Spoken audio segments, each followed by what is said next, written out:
Chapter 39. Act 2. I'm in a snowy pine forest. The noonday sun sparkles off the snowbanks, turning the ground into a blanket of diamonds. The bushy green trees around me glitter with icicles. I take in a deep breath of pine-scented air. The cold air pinches inside my nose. It's profoundly silent, as if the snow cocoons me from the outside world. I strain my ears, but all I can hear is the faint whisper of wind.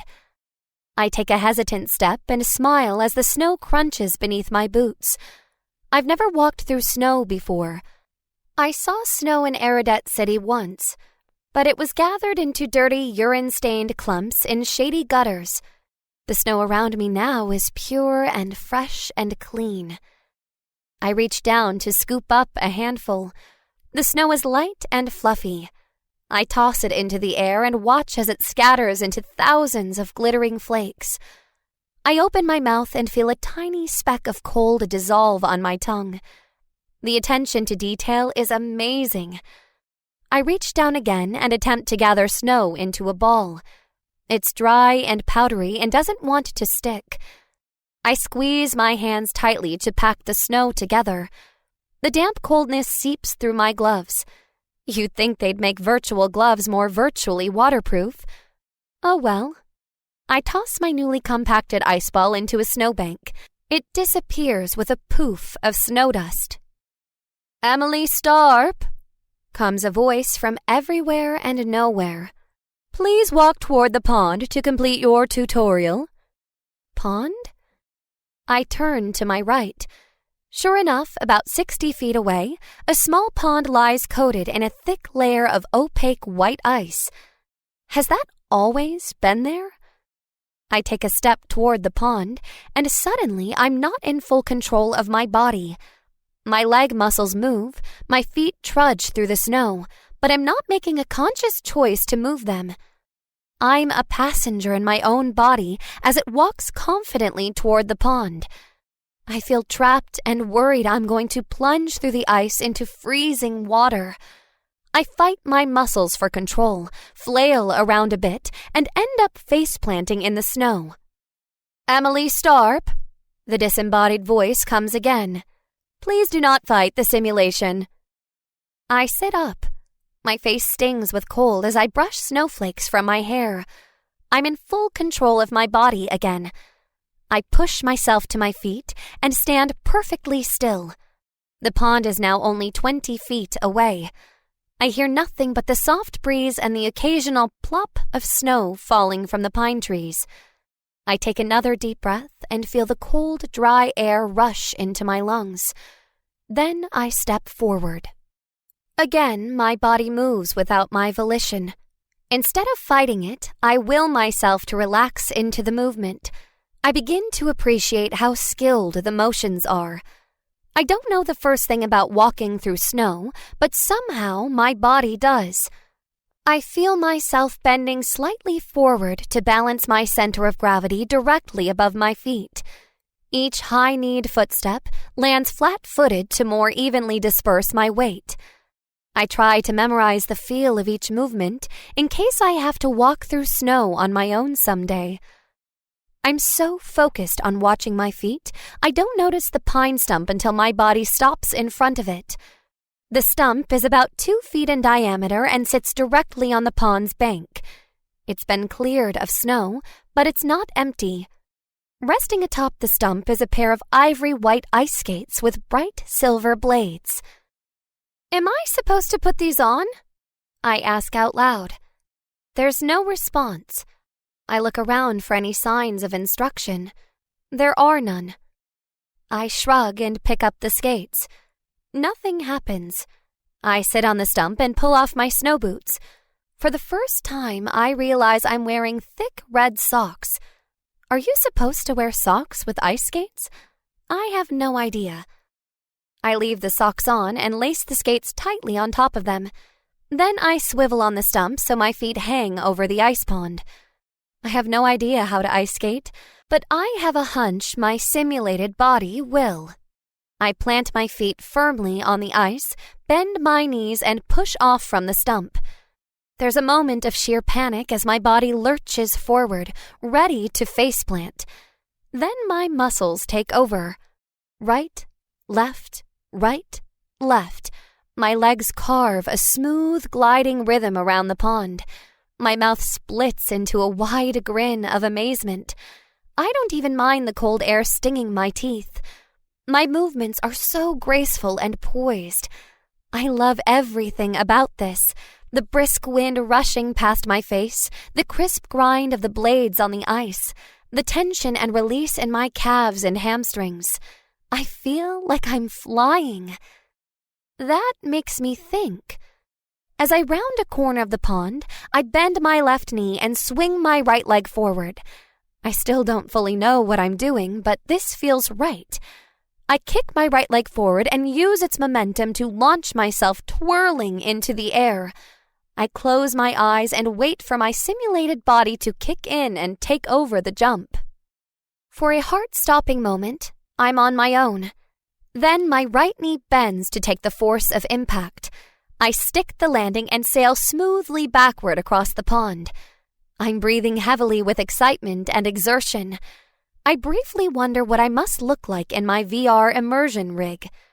My body spins around and I continue my smooth right, left circle around the little pond. Congratulations, Emily Starp. The omniscient voice declares. You have completed the tutorial. Your test will begin momentarily. The snowy scene fades to black. I experience a brief feeling of weightlessness. Then I blink and a new scene comes into focus. This one is a flurry of activity. I'm walking down a narrow, windowless hallway decorated with autographed concert posters. People in black headsets bark orders to each other, caterers bustle around restocking trays of colorful delicacies, and musicians warm up their voices by singing strange siren-like "ee-oh, ee-oh, ee-oh, ee-ohs." The building pulses with the distant thump of a deep bass. The air seems thick with excitement and anticipation. 5 minutes to curtain, Miss Starp. 5 minutes, comes a tinny voice in my left ear. I hold my hand to my ear and realize I have in an earpiece. I stop walking and the world pauses around me. Everyone else freezes. All sounds stop. Welcome to your first simulation, Miss Starp, says the disembodied voice from the forest. You are a rock star. Please select an instrument and proceed to the stage. 8 holographic instruments appear before me. A keyboard, a drum set, 3 different kinds of guitars, a microphone, a harmonica, and a rubber chicken. I've never touched a musical instrument in my life, but I never ice skated before this simulation either, and that turned out okay. I'm tempted to see what's up with the rubber chicken, but I reach for the drum set instead. There's just something so cool about letting loose on a drum set. The holographic images disappear, and suddenly a pair of drumsticks appears in my left hand. I look down, and for the first time, I notice my outfit. High-topped sneakers, tight black jeans, a V-neck shirt labeled The Starps, and a cropped leather jacket. If Ronnie could see me now. The world around me is still frozen. Some of the people, especially the warming-up singers, have hilarious freeze-framed faces. I enjoy the stillness for one more second before taking a step forward. Instantly, the noise and activity burst back to life. I repeat, 5 minutes to curtain, 5 minutes to curtain, calls the stage manager in my earpiece. I let my body guide me up a dimly lit staircase into the cavernous backstage area. I blink as my eyes adjust to the darkness. The thumping bass now pulses through my entire body. Emily, there you are! A worried-looking man dressed in all black rushes to my side. You're on in 3! Here, let me fix your sticks. The man grabs my drumsticks and adeptly twists them into my hair, forming a loose bun at the top of my head. The audience can't get enough of that shtick. He shakes his head fondly. Now get out there and slay! As my body carries me to the back of stage left, I see tendrils of performance anxiety squeeze my chest. This isn't real, I console myself. It doesn't matter that I've never performed before. The simulation will take over. I hear the roar of the crowd on the other side of the thick black curtain. There must be thousands of people out there. Those people are all computer simulations, I remind myself. They're nothing but strings of computer coding. I could run around naked screaming like a madwoman and they wouldn't give a sard. The light flooding under the curtain morphs from white to red to purple, matching the mood of each musical phrase. My heart beats in synchrony with the quick tempo of the click track in my earpiece. At last I hear the rhythmic cue. Emily to the stage. 2, 3, 4. I square my shoulders and start walking as the stage manager finishes. 5, 6, 7, 8. I'm blasted with sensory overload. The screaming crowd, the spiraling lights, the heat of the stage. It all crashes over me in a wave. Keep walking, I urge myself, even though I feel completely overwhelmed. My body remains in control. I raise my arms triumphantly toward the screaming crowd. It's impossible to make out individual faces through the haze of stage smoke and spotlights. My body continues to the drum set. The bass guitarist catches my eye and winks at me as he plays his riff. He looks amazing with his tight white t-shirt, his tousled hair, and his brilliant smile. I smile back as I settle onto my stool and test the bass drum pedal for effect. I reach up and whip my sticks out of my bun. The crowd goes wild as my hair tumbles loose around my shoulders. I raise my sticks in acknowledgement of their cheers. The side monitors flash green, and I hear my cue. Emily, 2, 3, 4. I let out a whoop of elation and lay into the most enthusiastic drum solo this simulation has ever seen. My performance is rudely cut short as the raucous scene fades to black. Silence and darkness. A drop of sweat trickles down my nose. I blink and suddenly I'm straddling a hard plastic bench inside a bus-sized metal room. I'm not alone. I look up and down the room and count 3 benches with 10 occupants each. All 30 of us are facing in the same direction, toward a sliding steel door at the short end of the rectangular room. I'm in the center row, 3rd person from the front. The people surrounding me are still as statues, staring blankly at the steel door. I catch a hint of movement in my periphery and turn. A woman sitting 1 bench over and 3 people back is also glancing around and fidgeting nervously. I wonder if this is a shared simulation. Could that woman also be taking her smat? It might even be Ronnie. I catch the woman's eye and smile. Jumpers, please face forward and remain silent during the ascent. A sharp voice commands over an intercom. Jumpers?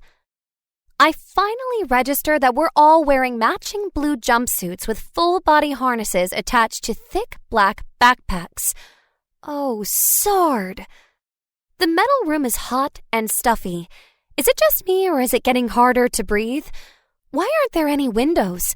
Why is my jumpsuit so tight? Why are these benches so uncomfortable?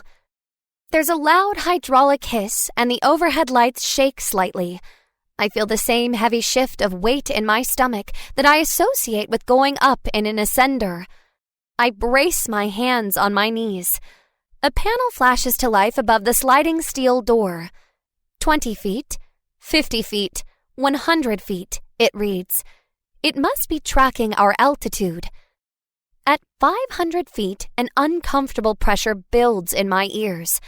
I watch as my hand reaches for my nose, and I feel myself blow out. The pressure immediately dissipates. Neat trick. I'll have to remember it. 1,000 feet. 4,000 feet. 7,000 feet. The room grows chilly. My warm breath fogs up my goggles. I hadn't even realized I was wearing goggles. Good to know. I reach up to see if I'm wearing a helmet. Nope, nothing but short-cropped hair. I've never had short hair before. I run my fingers through it and marvel at its spiky lightness. 10,000 feet, 12,000 feet. Without warning, oxygen masks drop from the ceiling. Is that supposed to happen? I guess so. Everyone else in the metal room calmly places their masks over their mouths. I don't fight as my body does the same. The air inside the mask is dry and slightly bitter. 14,000 feet, 16,000 feet. Doors opening, calls the intercom.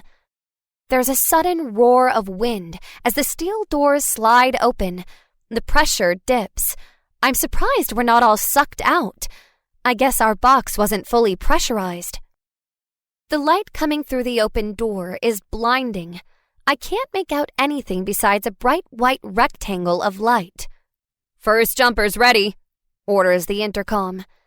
The 3 people at the front of the benches, 2 men and 1 woman, drop their oxygen masks and step toward the open door. The ceiling of our metal box isn't tall enough for them to stand fully upright. They slouch their way toward the door. When they reach the gaping hole, they stand side by side, holding tightly to a metal bar that spans the top of the door. Jumpers away, the intercom orders. The 3 people let go of the bar, lean forward, and disappear into the bright abyss. Holy sard! I don't have time to think as my body scoots forward in line up the bench. Jumpers ready? The next 3 jumpers take their position at the open door. My eyes have to adjust enough to see the bright blue sky and the clouds hundreds of feet below us. Jumpers away. 3 more people are swallowed into the void. Jumpers ready. My body rises from the bench and steps toward the open door. I can't help but shut my eyes. Don't fight it. Don't fight it. Don't fight it. I order myself. I remember my earlier faceplant into the snow and try not to imagine what could go wrong if the simulation stops controlling my movements now. I force my eyes open right as my hands touch the metal bar. The view is absolutely stunning. The colors are so vibrant. The cobalt blue ocean, the lush green forests, the smoky gray mountains, the bright yellow beaches, all smattered with fluffy white clouds. I could stare out this door for hours. Jumpers away. My body clenches in fear. My hands glue themselves to the metal bar. The other 2 jumpers release the bar and tumble forward. I watch them fall down either side of our box's support tower. Small pilot chutes rocket up from their packs. Jumpers away, the intercom orders again. It's only a simulation. Only a simulation, I remind myself, prying my hands off the bar. I jump. My heart rate skyrockets as I tumble wildly out of control. My mind goes blank with terror as I pinwheel through the sky. My simulated body takes over. I feel myself pushing my pelvis forward, arching my back, spreading my limbs, and raising my chin high. My body stabilizes, but things are far from calm. The wind blasts past me at an alarming speed and volume. It's hard to remember I'm falling down when the wind is pushing up against me so forcefully. I feel like my entire body is being held outside a pod window rushing 100 miles an hour down the highway. I want to enjoy the spectacular scenery, but my eyes feel dry and windswept behind my goggles. I plunge through a cold, wet cloud. When I drop out the other side, I see 8 colorful parachutes circling below me. Come on, body, pull the chute! Pull the chute! I urge. My sim body doesn't respond. I plunge past the other parachuters. Frantically, I reclaim control of my body and feel around in search of a tab or lever on my pack. But even that tiny arm movement threatens to destabilize me and send me tumbling again. It's only a simulation, I think, more as a prayer than a mantra by this point. If my main canopy doesn't deploy soon, I'm going to splat. I know I won't die, but I'll still feel the pain. The pressure of the wind pushing up on me intensifies. I close my eyes in resignation. Maybe it won't be so bad. At least it will be fast. With that morbid thought, my sim body takes over again. My hand reaches to the bottom right corner of my pack and deploys the main canopy. The harness pinches my inner thighs as the wind pushes the billowing canopy open. The world is much quieter now that the wind is no longer roaring past my face. The only sound is the comforting flap of the canopy above me. I take a deep breath and marvel at the scene below me. Tall, rugged mountains, a beautiful green coastline, and is that a full circle rainbow? I laugh with relieved exhilaration as my arms skillfully direct the parachute into graceful figure-8 patterns. I like being a passenger in my own body. It's much easier. Once I'm calm enough to think, I wonder about the other smat taker I saw in the metal box. I hope she's doing okay. I glance up to see if I can spot her, but the scene once more fades to black. My smat continues in this vein. I go whitewater kayaking, where I'm slapped in the face by a red-lipped flapperfish, give an acceptance speech for a political appointment, thank goodness for teleprompters, and work as a line chef in a busy 5-star restaurant. I get yelled at in that last simulation for sampling a chocolate eclair, but come on, I had to test the VR's taste sensors. For the record, they're not very good.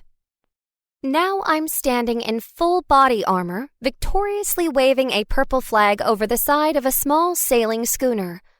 My crew buzzes around me, hugging and cheering with excitement. We just annihilated another team in a mock naval battle.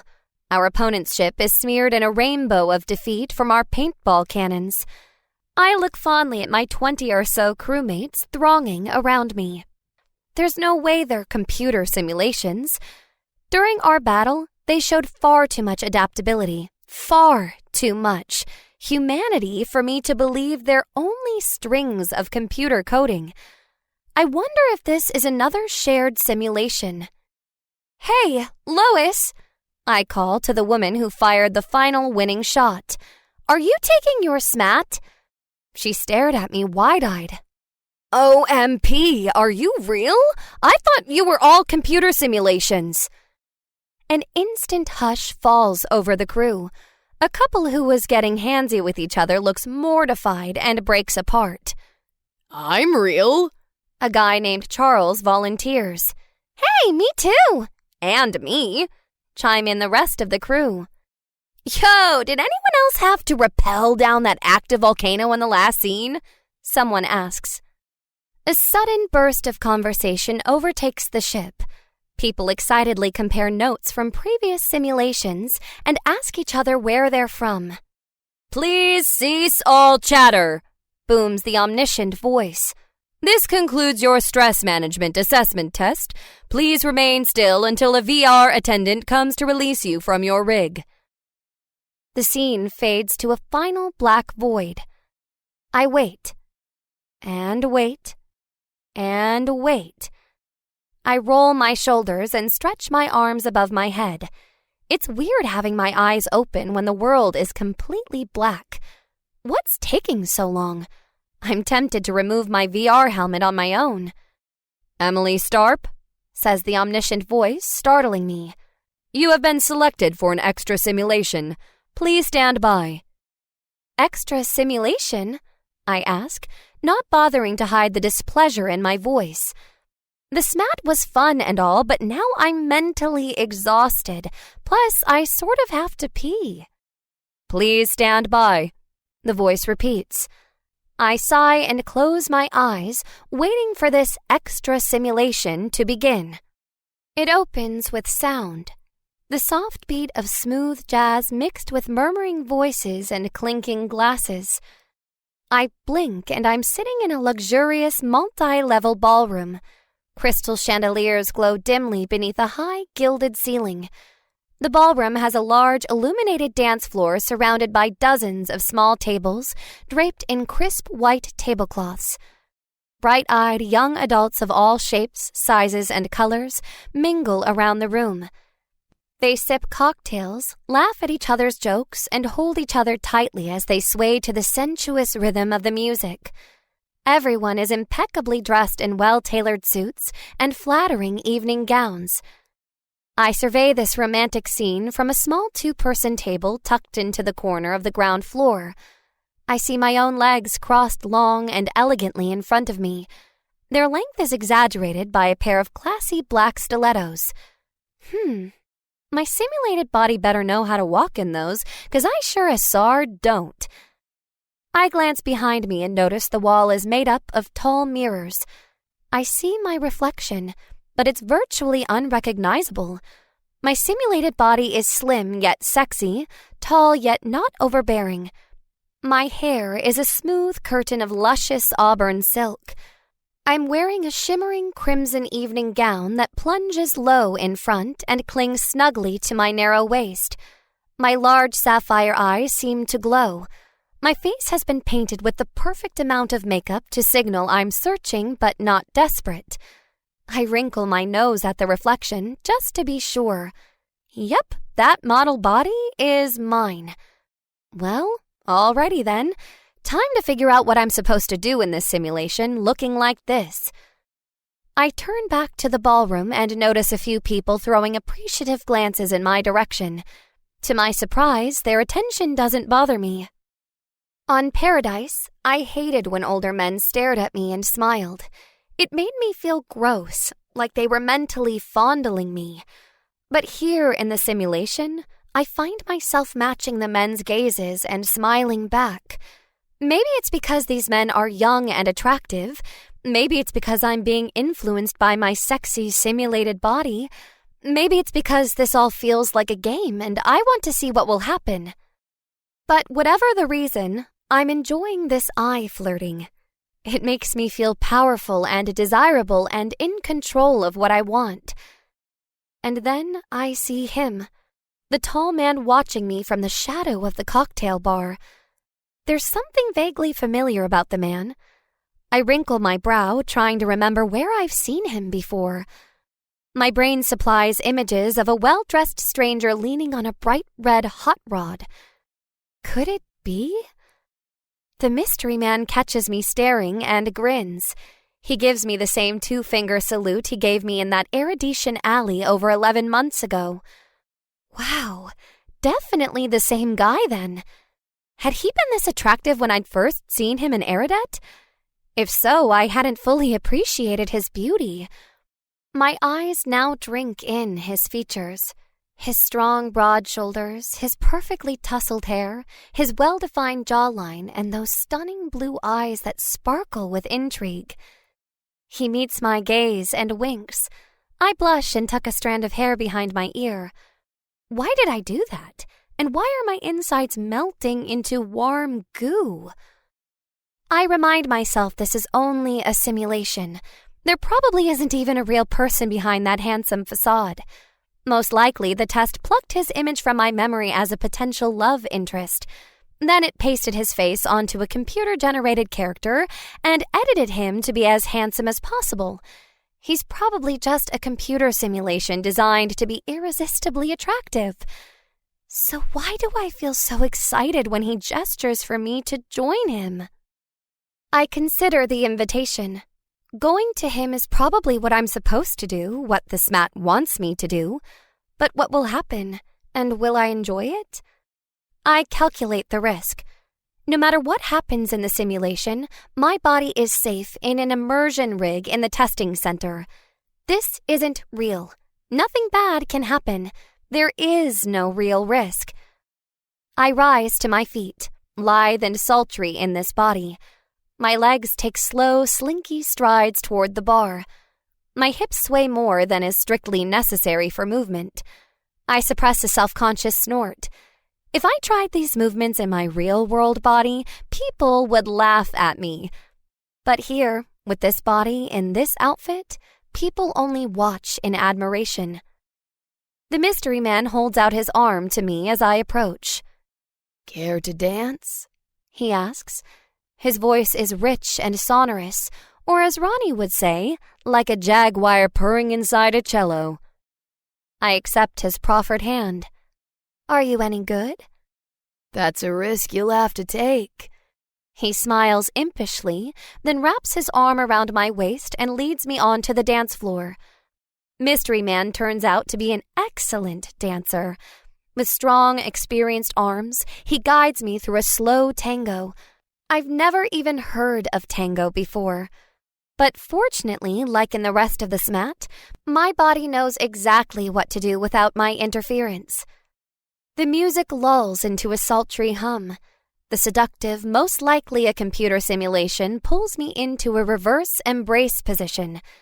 I feel safe and warm with my back pressing against his broad chest. He leans in close to whisper in my ear. So, he says with playful irony, did it hurt when you fell from heaven? I laugh at his cheesiness. Is that the best line you've got? I tease as we sway to the beat. I think all my biochemical monitors just dropped in disappointment. Then I'll simply have to try harder. He twirls me around and presses his lips to mine. Despite the surprise of it, his kiss isn't forceful. It's gentle and inviting, as if he's waiting for me to decide how far we should go. My body urges me forward with a flood of powerful emotions and desires. I relish the heady smell of his cologne, the smooth taste of his lips, the soft caress of his fingers entwined in my hair. I want to let go and melt into our kiss. But before I do, I need to know if he's real. What if he isn't a computer simulation? For all I know, he could be Dolores or Officer Clark, or even Ronnie posing behind a rugged simulated face. How embarrassing would that be? I pull out of the kiss and gently push him away. Sorry, Romeo, I say breathlessly, but I have a strict names before makeout policy. His crystal blue eyes sparkle with mischief as he leans in and whispers, Oh, but I do know your name, Mira. The scene fades to black.